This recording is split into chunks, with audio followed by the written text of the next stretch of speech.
Hi mga kaputput, magandang araw po. Luto po tayo ng ginisang munggo. Ayan, no? Yan.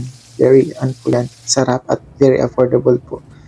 Tapos, alam niyo po ba kung bakit yan po ay sabi, every Friday niluluto? Kasi, ang history naman po pala niyan talaga. Kasi, di ba pag Friday, pag mahal na araw, syempre pagdating ng Fridays, hindi pwede nga pong magluto ng mga karne. Ngayon po, yung munggo, nung panahon na yun is napaka ano po kasi niyan, affordable, tsaka ang hindi naman kagaya ng ibang gulay, dahil madali po, meaning available po siya ng time na yun, kaya kada Friday yan pong niluluto.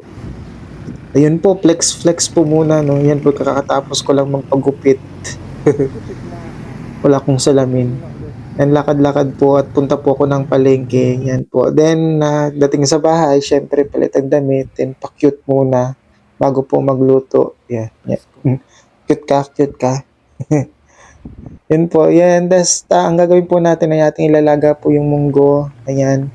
Then, meron po tayong, yan, baboy. Then, ayan po mga ingredients natin. Pechay po ang ginamit po kasi wala akong makuha ng ampalaya. Then, ayan po is, ano po natin ng ating baboy with yung bawang at sibuyas po. Hindi po ako naglalagay ng mantika. Kung ano po yung mantika ng baboy, yan po ang ginagamit kong panggisa para mas malasa. Then, syempre, may kamatis po. Naglalagay po tayo ng kamatis. And ating pong isaute. Then, ilagay po natin yung nilaga natin kanina. Then, take note po guys, mas masarap po sana yung ang munggo nyo ay medyo creamy ba. Then po, lagay po natin ng magic.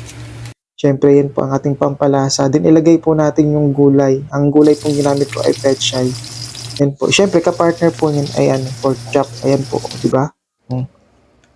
And tikimen time na po. Ayan po. Sige, kain. Sarap. Ano pa, may emotion pa, no? Pa-emote-emote pa pag kumakain. Pasok. Init. Init baga. Init. Wala ka nang makita. Nakapikit ka na. Thank you guys. Thank you for watching.